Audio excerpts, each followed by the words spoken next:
Vicky Marie. Good morning, good afternoon, good evening, wherever you are in this crazy world we're living in. And I think the world's got a bit crazier right now. Very sad news coming out, isn't it, about Pope Francis dying. Even for someone like me who's not really a religious person, don't like sort of the Vatican and the idea of all that wealth, where people all over the world sort of haven't got things. But anyway, Pope Francis, he's died. It's been announced this morning. So after a long illness, and there were many times, weren't there, over the last couple of weeks or so, or longer, that it was sort of expected, really, almost, that he would die when he was admitted to hospital, and he had to be given breathing help, assisted with his breathing. There were lots of, touch and go moments. And then he was discharged, wasn't he, from hospital, and it felt like maybe he was getting better. I mean, it's important to remember that Pope Francis, he was an old man, and he's lived a long life. He's lived sort of long life, well lived, those kind of lives that people are lucky enough to have a life like Pope Francis had. And he dedicated himself to God and to sort of service. And I must say, as far as popes go, he was what you would call a progressive pope. I think, even, as I say, for an old cynic like me, I think Pope Francis, I can actually feel myself getting emotional, even me. God knows how sort of committed Catholics all over the world. This will be a massive thing that will register all over the world. There'll be a lot of people very sad to see Pope Francis die. Because, as I say, as popes go, he was progressive. He spoke out against sort of being, he spoke out for immigrants. He spoke out for anybody who was in a vulnerable position. He spoke out for the gay community, the LB, whatever community. He spoke out, for everyone, really. He was really the most progressive pope, I think, that we've ever had, that the world has ever had. So it's especially sad for that reason, because he was a voice, that in this sort of almost fascist environment, it feels like sometimes we're living in, with the sort of extreme right wing, there's so much hate, towards vulnerable members of society. He was like a voice, that like a calming voice and a compassionate voice. So, I do think he will be really missed. I mean, if even I'm feeling emotional about this, God knows how people who, really sort of, committed Catholics, etc., there'd be a real sense of loss. See Pope Francis die. I just want to check. I'm not sure exactly how old he is. Let's have a look. 88. Now, the other thing about Pope Francis, he was the first Latin American pope. He didn't come up as most popes did through the Vatican. I don't know how you get to become a pope. It's like what the criteria is. I have absolutely no idea. But all I know is that he was different from any pope that had ever been before. As I say, first Latin American pope is from Argentina. He did not come up, as I say, through the ranks of the Vatican. So he brought a different kind of way of looking at things, I suppose, to the Vatican. Anyway, he made a brief appearance on Sunday at the Mass in St. Peter's Square. I'm going to see if I can find a video of that, because apparently he was very ill. It's sort of, I don't mean this sound in a bad way, but it's almost a relief, if you like, that he's died, because he's been so very ill. And I did think, at the time when he was in hospital, it was almost felt like, gosh, is it just this time to go? So, there does come a time, it's all about quality of life, etc. And obviously, being the Pope, he will have got the very best treatment, won't he, that's available. While he was in hospital, he will have had the most, the best treatment that anyone could have. And it makes you wonder, not only for them trying to keep him alive until Easter, but him maybe wanting to see Easter, because Easter is such a massive celebration, isn't it, for Catholics? This will resonate through Spain. As you know, I'm in Spain. We've just had the Easter celebrations have more or less finished. They don't really, today, Easter Monday, is a holiday, but there's not really, I don't think there'll be any parades today or anything like that. So it is over. And was he just determined, to stay on this sort of planet until then, until Easter Sunday was over and the resurrection of Christ, etc. And then maybe he just felt that he'd done all he could then. He'd got, that was his last Easter. And then maybe he just relaxed and he went quietly. Let's see if I can find anything showing him. Because he made a brief appearance, apparently, at Easter Sunday Mass in St. Peter's Square. Oh, yeah. Oh, gosh, he looks very poorly. Let's just have a look at this video. Bless him. So, of course, he'd had this severe bout of pneumonia. And he had a short meeting with J.D. Vance. Well, if that didn't finish off, anything would. So not only Charlie Boy went over there with Shamila, didn't they? They went and had a brief chat with him. And then he's had a short meeting with US Vice President Vance on Sunday. Good God, that'd make anyone give up hope.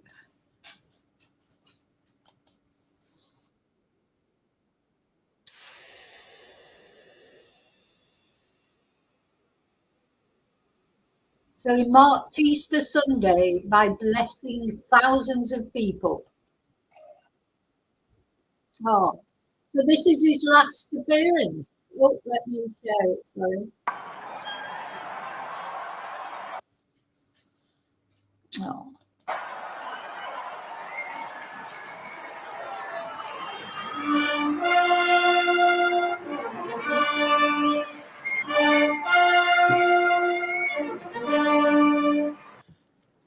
Cari fratelli e sorelle, buona Pasqua. Oh.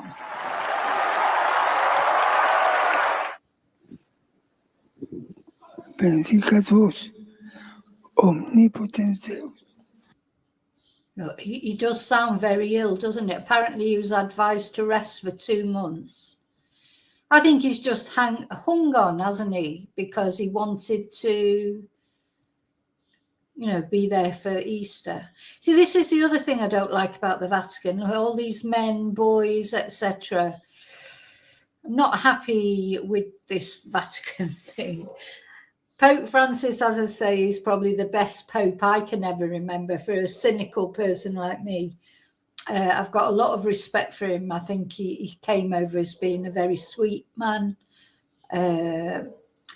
But yeah, I don't like all this. I just can't like it. But the other thing that's important to remember about Pope Francis, though, apparently the church sort of grew for 10% while he's been Pope, at a time where, Catholicism, the Catholic Church, due to scandals about priests and this, that, and the other, it's took it's not got the best reputation, has it, at the moment? So he did well to grow it by 10%.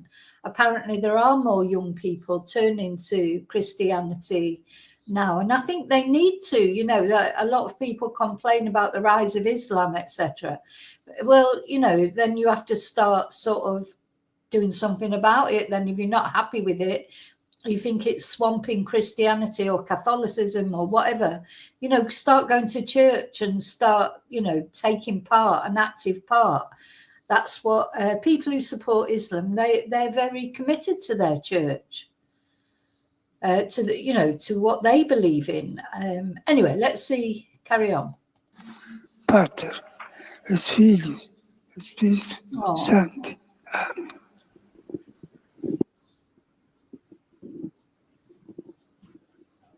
Gosh. Oh. Let's just watch that again, actually.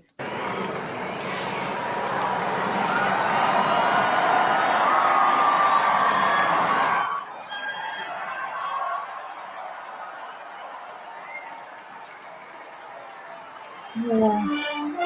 I don't like all this.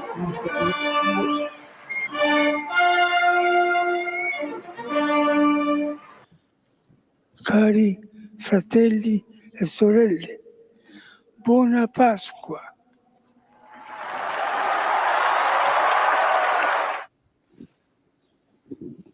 Benedicat vos, omnipotens Deus, Pater, et Filius, et Spiritus Sancti. Amen.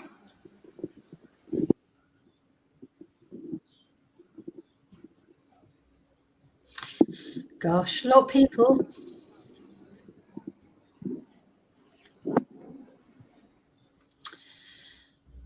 So, gosh.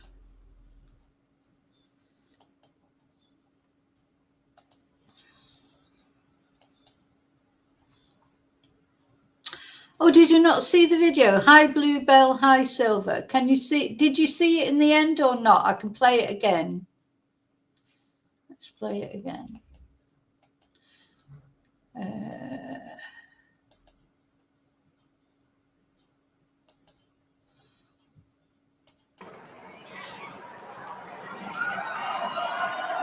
Yeah, you can see it now. Definitely you can see it now.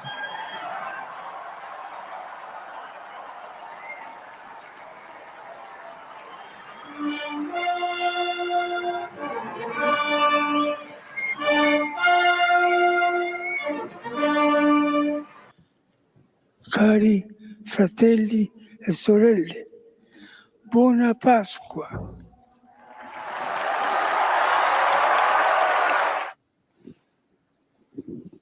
Benedicat vos, omnipotens Deus, Pater, et Filius, et Spiritus Sancti. Amen.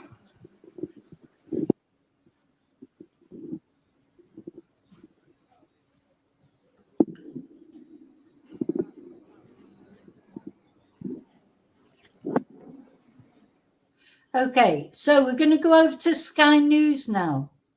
Give the headline.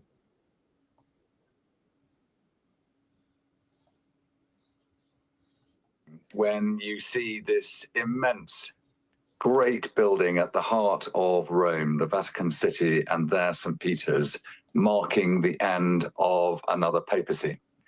There is so much history of that place and its influence around the world. And during the last 12 plus years, Pope Francis has been that focus, that influence, and his extraordinary determination to change the Roman Catholic Church with the same desire to maintain. So people will be congregating now, won't they, in Vatican Square? You can see as people are getting the news.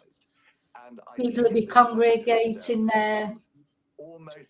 Or, you know, people like to come together, don't they, at times like this? And anyway, I'm going to light a candle for Pope Francis. I never thought I would be lighting a candle for the Pope. I must admit, I never thought I'd be lighting a candle for the Pope, but here we go.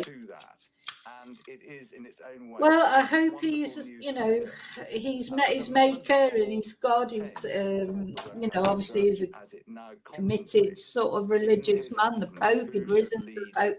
As I say, I don't know how you get to become a Pope.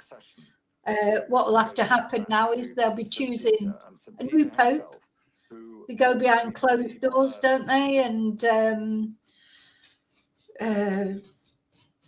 isn't there a film out at the moment, Conclave, about the choosing of the Pope? I mean, it couldn't be a more appropriate time, could it, really? Yeah, I mean, who decides who to be Pope? You know, and then they have it like a vote, don't they? And then the smoke comes from the chimney or something. Let's have a look. I'm not sure of the exact details. Well, it's been a little while since a Pope's been chosen.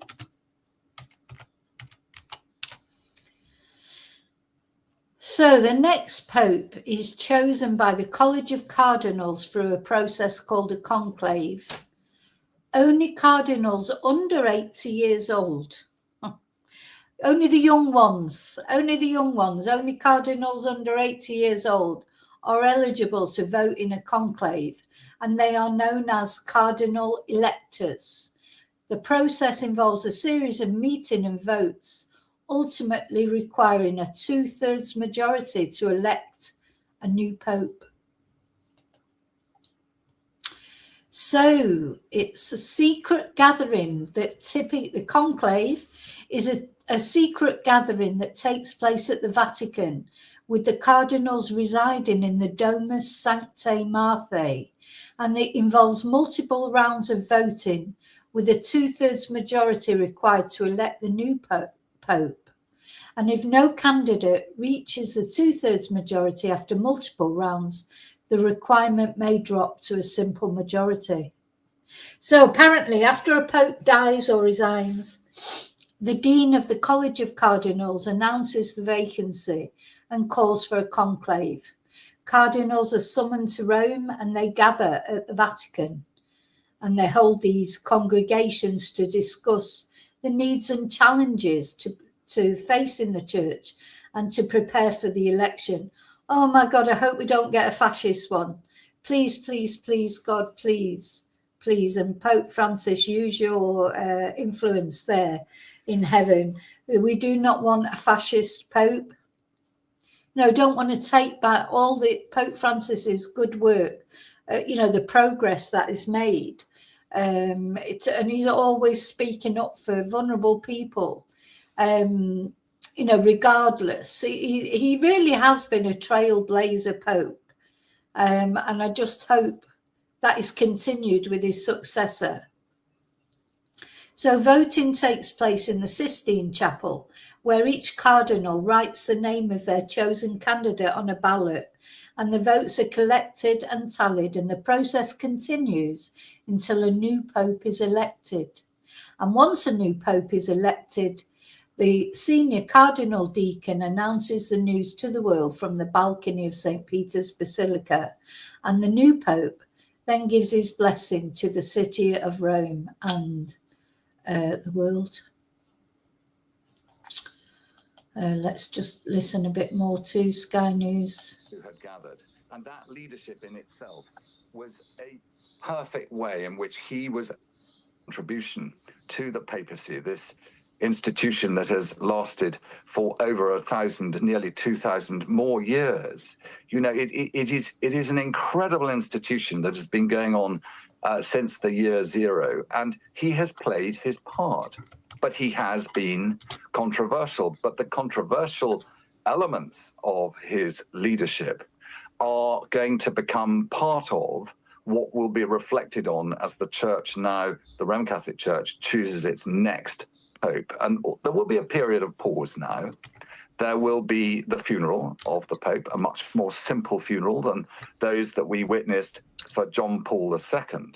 But what we will see is the gathering of the cardinals here in Rome, and they need to vote now on who they want to carry on this immense responsibility, where whoever it is will be criticized in one way or another, just as Pope Francis was. But he is now released from that, and we wish him well in his journey, as he will believe it, to heaven. And I wonder, just before we pause here, Alistair, the thoughts about his funeral. What we know so far is that he does want a simple funeral. Typically, a Pope Francis move there. Well, I think simple is an interesting word. I think that it is not possible for Exactly. a pope to have. Yeah, I do agree with what he's just said. You know, I know that Pope Francis, he would have wanted a simple funeral.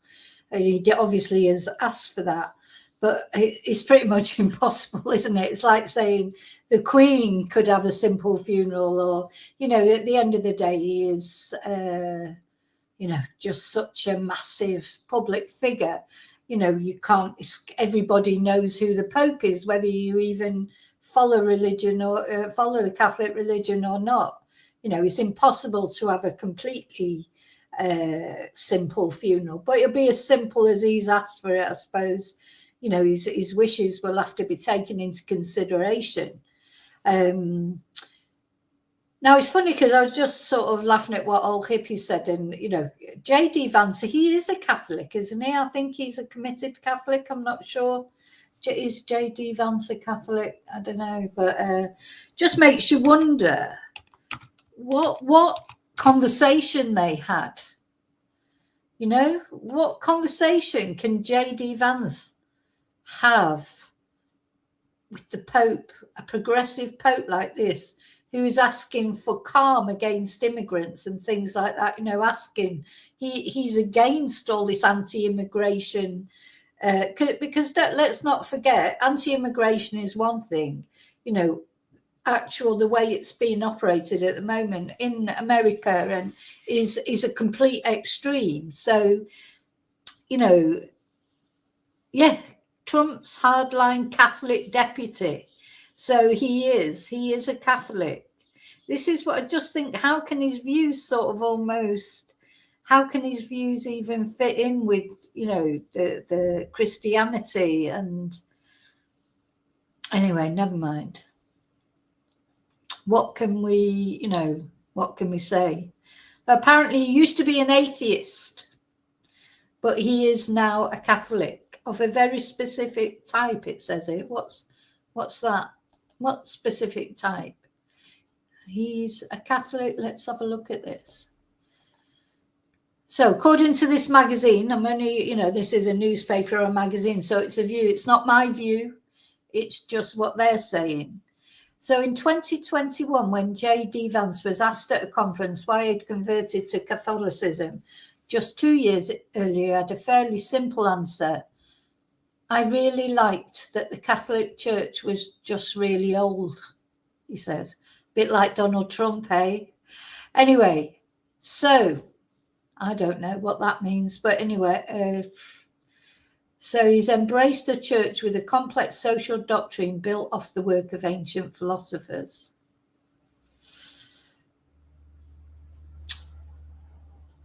Yeah. Yeah, I don't know. I don't know about J.D. Vance. I just, you know, there's sometimes when I've looked at his upbringing and, you know, that hillbilly elegy, and I think, you know, at least he's lived in the real world. You know, he's lived in the real world. He's been poor, you know, so his experience, he's not come up through privilege. Don't know how he's got where he is, really. How has he got there? I need to look more into it.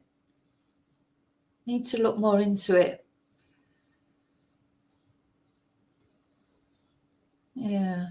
So when he was a young man, he identified for a while as an atheist. I think a lot of young people go through a phase where they don't believe in God. I personally think you start to believe in it more as you get older. Though, you know, some people might say they believe in God less as they get older. I don't know. But yeah. So he officially converted to Catholicism in 2019. Anyway, met the Pope on Friday, apparently. God, that poor guy, there he was on his deathbed. Not only he had to put up with Charlie Boy and Shamilla, then he had to meet J.D. Vance, bless him. God. You know, just the thought of it having to, I mean, it'd be difficult when you're on your, you know, so ill as that, just having a conversation with anybody. I mean, I think there were private meetings, so at least the world's eyes weren't on him. But, you know, it's he went right to the end, because then, you know, he gave that speech that we just watched on Easter Sunday, which is probably the biggest, you know, celebration, isn't it? When Christ was resurrected, that's got to be the biggest day, if you like, in the Catholic sort of tradition. I mean, I don't know. I'm not a Catholic, so I don't know. All I know is here in Spain, Easter is such a massive thing. And of course, they don't. They celebrate the 6th of January, the Three Kings, when the kings went to give gifts to Jesus. They celebrate that more than the 25th of December, which is the birth of Jesus Christ, isn't it? Which mainly in Britain we celebrate the 25th of December. Here in Spain and in many other countries, they celebrate more the 6th of January, the Epiphany, when the kings actually went to take their presents. But then I think Easter, at the end of the day, Easter is celebrated by anyone who's a Christian, not only Catholics, but of course with Spain being a probably 95% Catholic country, it's just massive. I can't even tell you how massive, how much preparation goes into all the celebrations, the parades, everything, even in little villages, let alone in big cities. And, you know, even in my little village, it's a massive thing that everybody, you know, goes along and participates in. Not me, because I'm a bit bar humbug, those sort of things. I just don't like all those people around and everything. And, you know, they're nice to watch, the parades, but, you know, they are the same every year. Once you've seen one, you've seen all of them. You know, we have the this Palm Sunday. Then there's, I think the next one will be Jesus actually taking the cross, isn't it? Having to carry his own cross. Then the crucifixion. And then, of course, Easter Sunday, which is the resurrection of Christ. But yes, ACW, may he rest in peace and rise in glory. And he was a wonderful man, and I agree. And as I say, even me, who's, you know, a little bit cynical about these sort of things, as far as popes go, I did like Pope Francis. I did like the things, you know, you thought he was changing things. He always, you know, I just don't, my only thing with popes in general is the Vatican and all the riches and all the hangers on, and, you know, just looking at that, seeing them with all those cardinals and, you know, and the abuse that's gone on in the Catholic Church and things. That's my thing. As far as Pope Francis is concerned, seemed to me like a lovely man who had a lot of nice things to say. He was a calming influence. He was he was also tolerant of other people's religions. He's the first pope ever to go to Iran, you know, and speak. You know, he embraced people's choices, you know, people's freedom of choice to choose their faiths. You know, it wasn't like, well, if you don't, you know, if you don't agree with me, then you're going to hell. I can't be doing with these exclusive religions. You know, it's like, I'm right. You know, you've got to believe in me, believe in my God. Otherwise, you're not going to heaven. I don't agree with that at all. Everyone has a right to choose their faiths. And nobody has a right to tell somebody else they're not going to heaven or they're going to hell or whatever, unless they've done something terrible. I'm not talking about murderers and things like that.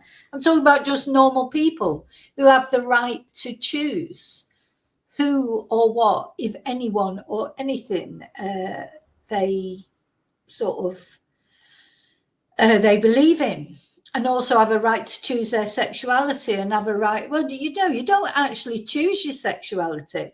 You know, if somebody is born gay, they're gay and that's it. I don't think it's a choice, you know, not like Mrs. Thatcher, who said it was a mental illness.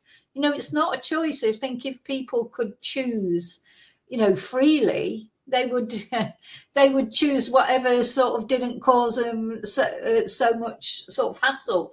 No, but especially sort of years gone by, people would not choose to be gay, knowing that they were going to, you know, receive all that hate and everything. It's not a choice. It's the way people are. It's the way they are. and they should be able to freely express the way they are without feeling, that means that they can't be a Catholic or they can't be a Christian.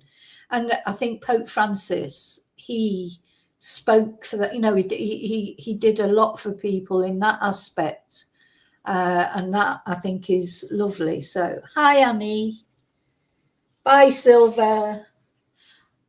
We're all just frail human beings, like who have got our good points and our bad points. We all do good things, we do bad things. I'm not talking about people who do really bad things. That's a whole nother kettle of fish. I'm talking about ordinary people living their lives, trying their best, sometimes cocking up completely. I've cocked up more times than you can imagine. And, there's nothing I can do about it now. All I can do is be sorry about it and hopefully learn from it. There's nothing's a guarantee that I won't do something wrong again. We're just human beings at the end of the day. Let's go back to Sky News.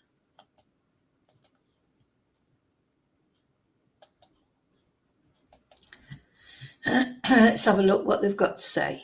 The world mourns the passing of Pope Francis. He inspired millions far beyond the Catholic Church with his humanity and love so pure for the less fortunate. My thoughts are with all who feel this profound loss.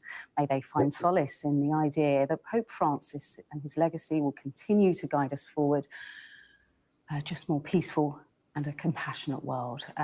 French President Emmanuel Macron has written this: from Buenos Aires to Rome, Pope Francis wanted the church to bring joy and hope to the poorest. May it unite people with each other and with nature. May this hope continually revive beyond him. And my wife and I send our thoughts to Catholics and to the grieving world. One more tribute here. This is from US Vice President J.D. Vance, who met the Pope just yesterday, also shared a tribute on X. I just learned of the passing of Pope Francis. My heart goes out to the millions of Christians all over the world who loved him. I was happy to see him yesterday, though he was obviously very ill, he goes on to say. But I will always remember him for the below homily he gave in the very early days of COVID. It was really quite beautiful. May God rest his soul. So just some of the tributes from across the world there of the passing of Pope Francis, who has died at the age of 88. And let's go live now to Hannah Brockhouse, senior Rome correspondent at EWTN News, a religious channel. She joins us now from Rome. Hannah, just your thoughts today. Morning. Good morning. Yes, of course, Catholics around the world are mourning now the loss of our leader. It's a sad day for us in Rome, but also can be a happy day to know that he spent his final hours yesterday on one of the most important days of the entire year for Catholics. And he spent it even with people, even in his frailty, even in his illness. He wanted to be with the people that were there in St. Peter's Square and made that huge effort, as we saw, to go around in the... Yeah, I think he's definitely hung on, hasn't he, until Easter Sunday, because it's such an important day, isn't it, for Catholics, so he's hung on. So God bless him, Godspeed. I mean, I would imagine, I didn't know him. I don't know him as a person. I don't know, the reality of his life, or, he came over as a good person. And I would imagine, he's going upwards, not downwards, I would imagine. Hi, M. Paul. So, yeah, all we can do is pray for him, Godspeed. As I say, he had a long life, a good life, and he contributed. He's left a positive legacy. Not all popes leave positive legacies. I mean, if you look into the history of the papacy, look at the Borgias and people, the Pope, being the Pope has not always been meaning that somebody is a good person.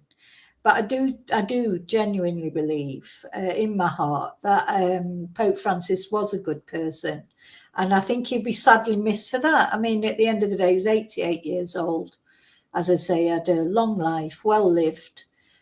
He contributed positively to the world, and you know, that's all you can hope for in life, isn't it? Contribute something positive, and he contributed massively positively, you know, and he made a lot of people's lives easier in the sense of, you know, his positive comments, allowing people to be what they wanted to be or what they were, like we were just talking about. You know, I know a lot of people, gay people, who were, you know, thing is, being gay, you're always conflicted with your religion, if you like. If your religion is turned around and saying, no, being gay is a bad thing, then, you know, it's difficult. And Pope Francis spoke up for that, you know, and that'll have made a lot of people feel easier, you know, with their being able to reconcile their belief in God, belief in Catholicism, you know, with their sexuality, etc. You know, to me, the Pope is there to make people's lives better, not to make them worse. We've had popes, you know, who've turned around and said, oh, no, you can't take birth control, for example, in Africa, when there's like a raging AIDS epidemic and too many children being born to famine, etc. And then you've had popes saying to them, no, you can't take birth control and things like that. Well, what are they supposed to do then? You know, you've got to live in the real world as well. Yeah, I think Pope Francis did live in the real world, and I think he was kind, and I do think he'll be sorely missed. And I just hope we don't go, whoever the new Pope is. I mean, who are the candidates? Let's have a look. Who are the likely people?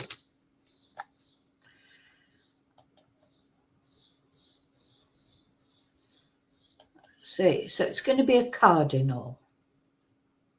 So, of course, been talking about this for a while because of his health, because he's been so poorly.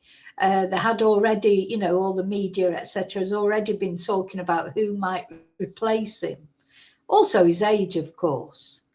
You know, so people have been talking about who might succeed him even before he died. Let's see. Let's have a look at these candidates. Of course, they're all very elderly, I would imagine. So we've got Cardinal Pietro Parolin.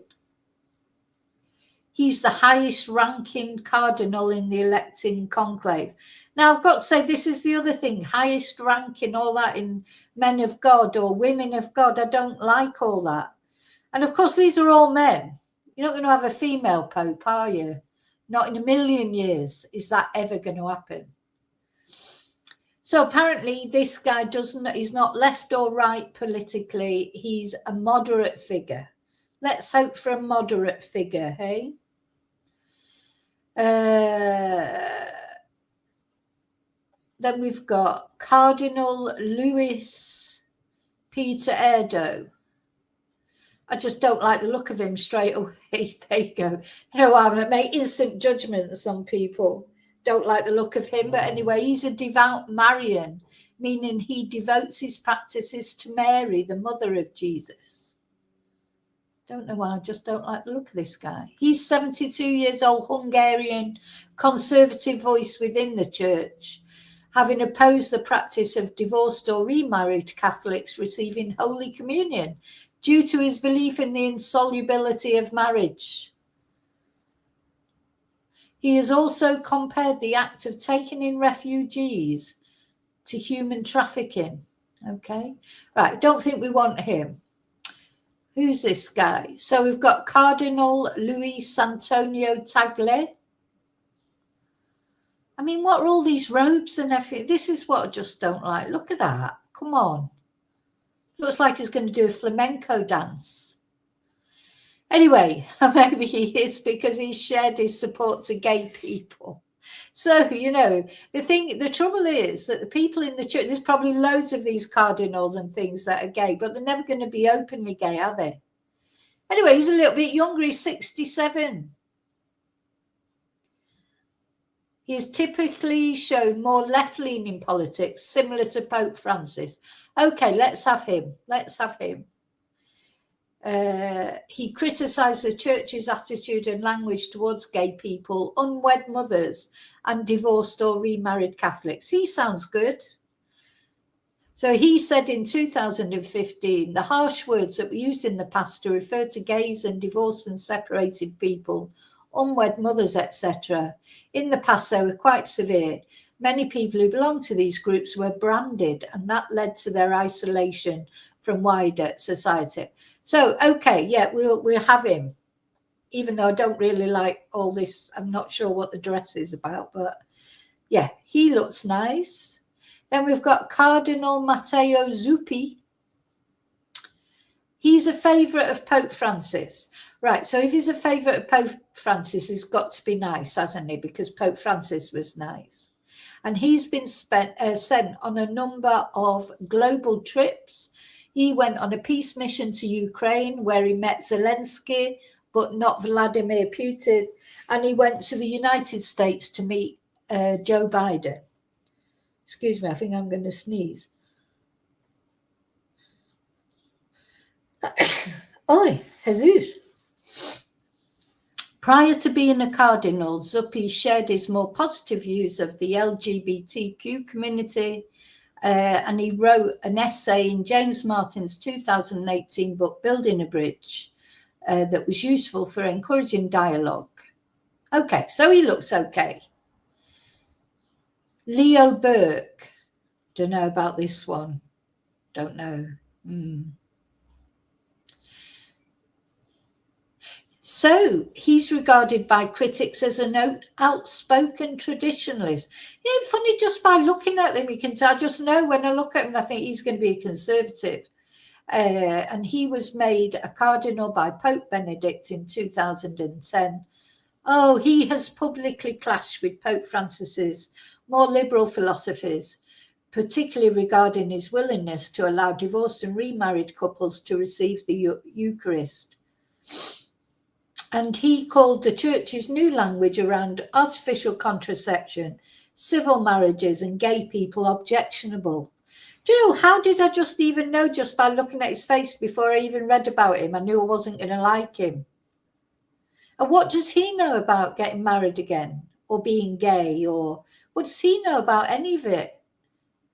You know, what does he know about it? What does he know about the struggles that people have to face? So he probably thinks someone should stay with their partner, even if they're a domestic abuser or whatever, because they're married.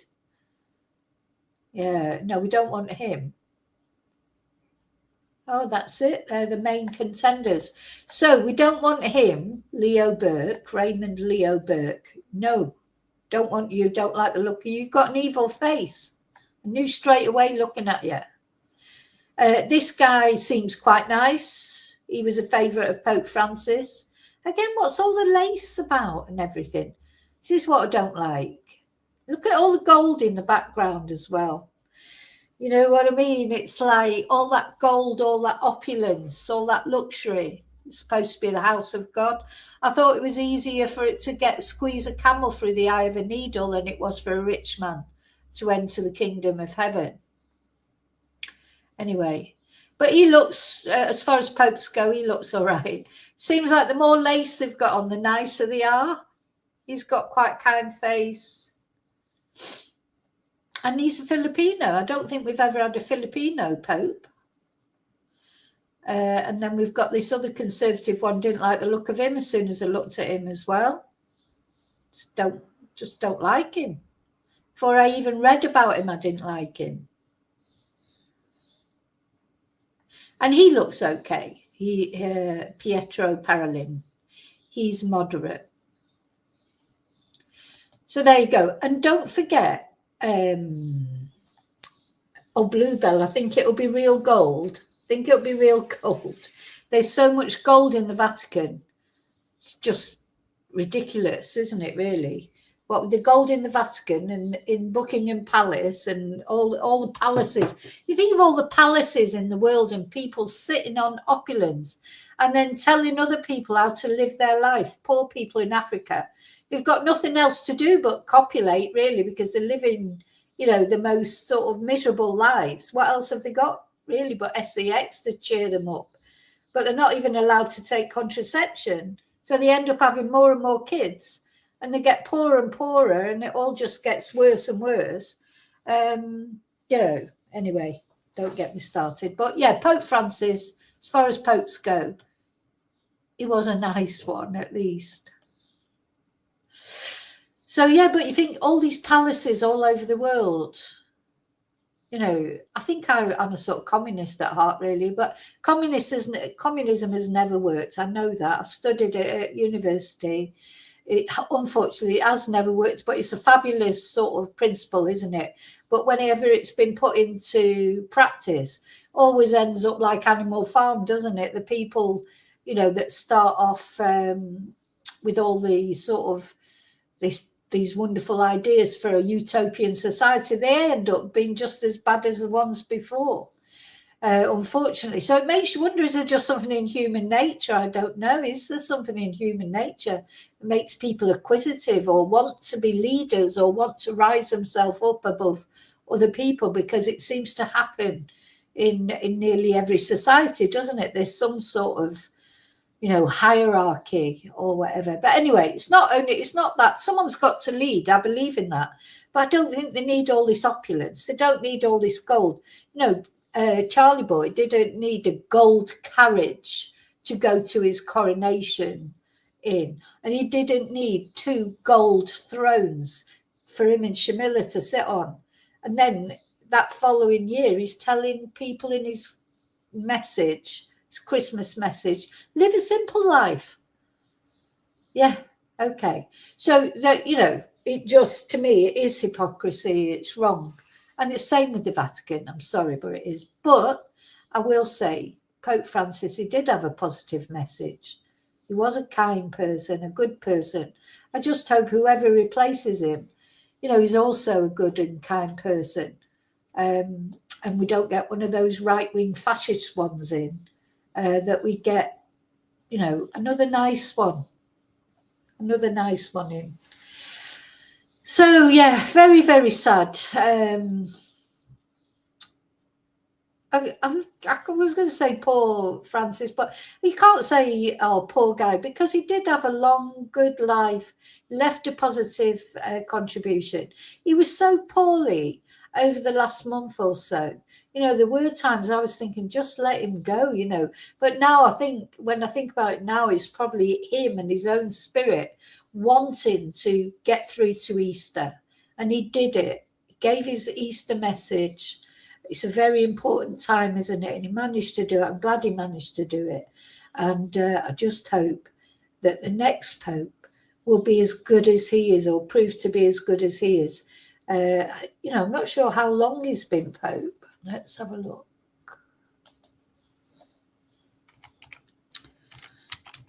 Because he became like a caretaker Pope.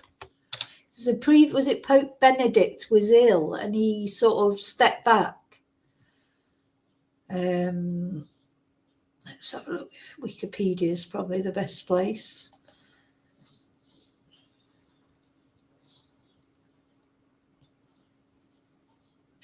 So he was Pope from the 13th of March 2013. So only 12 years. Now, that's not long, really, for the contributions he's made and for the way, and as I was saying, apparently the church has grown 10%. Let's just have a look at Wikipedia. Apparently the church has grown by 10%, even under all these scandals about Catholic priests and everything.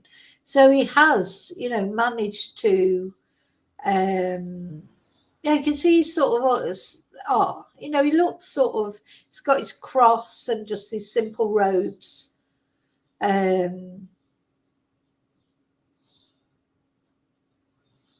So apparently he was inspired to join the Jesuits in 1958 when he was 22 after suffering from severe illness, and he was ordained a Catholic priest in 1969.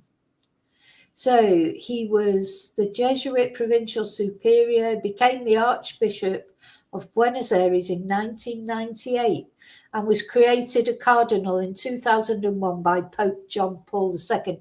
I quite liked him as well. He was quite a nice person. He was the one that got shot, wasn't he, in the Pope-mobile. So he led the Argentine church during the riots in Argentina in December 2001. So when Pope Benedict resigned in 2013, a papal conclave elected Bergoglio, whoever he is, as his successor, and he chose Francis as his papal name in honor. Oh, that's him.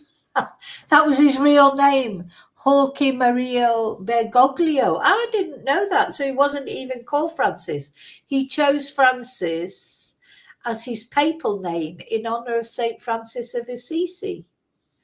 And so they're so quick, Wikipedia, and updating. Throughout his public life, he was noted for his humility, emphasis on God's mercy, international visibility as Pope, concern for the poor, and commitment to interreligious dialogue. I mean, it's brilliant. He was brilliant. He was a nice man. He was a good man. And he's created a lot of positivity. I just hope it's not all upended by the next Pope. Let's hope for another one of the more liberal popes. We don't want one of those fascist ones, do we? Hi, Jean. I'm sorry, I'm going now. But thanks for being here. You'll have to go and catch up. So, yeah, sad news anyway, that Pope Francis has died after a long illness. But he's hung on. He hung on till Easter Sunday, didn't he? And now he has, given up the fight and he's with his God now. And I bet they're having an interesting chat, don't you think? You just think, if it is all true and he's gone up there to heaven to meet his God that he believed in so strongly, what sort of things will they be talking about? Probably talk about J.D. Vance. Probably saying, what was it like meeting J.D. Vance? No, sorry, I'm only joking. I just, you've got to have a bit of humour in these situations. J.D. Vance, to me, is like a bit of an enigma. There are times when he says things and I think, oh, no, that's right. At the end of the day, with everybody, you can't agree with everything they say or disagree with everything they say. There are some things that J.D. Vance says that I have agreed with. But I don't like his attitude towards immigrants. I didn't like him calling all, Democrat voters crazy cat ladies. All that. I think he's got like this sort of, he opens his mouth before he puts his brain in gear type mentality, hasn't he? A bit like Donald Trump, really. But I do think that J.D. Vance will be president one day of America. Definitely will be. 100%. I'm 100% convinced of that. There'll come a day, because who are the the Democrats now? They seem to have just gone into disarray, don't they? They're like the equivalent of Conservative Party in Britain now. It's all sort of fell apart. So what's going to happen? Who's going to come forward as the next Democrat candidate, And of course, Donald Trump, he's not supposed to do another term anyway, because he'll have done 2 terms. But apart from that, he's too old to do another term. So at least J.D. Vance is that bit younger, need younger people. But of course, he's got these quite right-wing views, which is interesting because his wife, of course, was an immigrant. But he's an interesting character, let's say that. Okay, so that's it. I thought I'd just come on and talk about this. Well, this has stopped me from cleaning my windows. I was just about to clean my windows in the kitchen, and I thought, just check the news before. I shouldn't have done it. So, of course, all over the news, it was all about the Pope dying. So I had to come on and talk about it for a little bit. But very sad. Yeah, I'll be praying for him. As I say, even for someone like me who's a little bit cynical with these sort of things, it's a sad day. It's a sad day. But I think it's a happy day for him. You know, it's a bit of a relief for him. He'd been so poorly. I expect he was ready to go. But he hung on till Easter Sunday. And I think my thoughts as well, just going out to, well, his family, I suppose. I don't know if he's got family. Obviously, he won't have children. But also, there'll be a lot of people across the world who will be absolutely devastated by his death. You know, Catholics, people that looked upon him as someone that was, you know, helping to reform the Catholic Church, etc. There will be, you know, my thoughts are with those people as well who'd be absolutely devastated that Pope Francis has died. Yeah, I agree. And Paul, yeah, that's probably why he ended up seeing Charlie Boy and J.D. Vance. He was a diplomat, wasn't he? He spoke up against things, but he still met with the people he needed to meet with. You know, it may be, thing is, like the Queen. I don't mean the one who's pretending to be a queen now. I'm talking about the Queen, our Queen, the British Queen, who unfortunately died. But she had to die eventually because she, again, was very elderly. But it's like the end of an era with her, wasn't it? You know, you can't follow a class act like that, really. It's very difficult to follow, isn't it? I don't think Charles will ever be up to it, ever, and certainly not Shamilla. She's just, you know, just in my eyes, will never, ever be up to it. So, but it's you don't really even realise it until those people have gone, just how much influence, positive influence that they had. But anyway, okay, I'll see you really soon in the next video. God bless Pope Francis, and let's hope for another nice Pope like him and not, you know, one of those horrible ones. I'll see you really soon in the next video, and until then, may your God and Pope Francis go with you. Bye.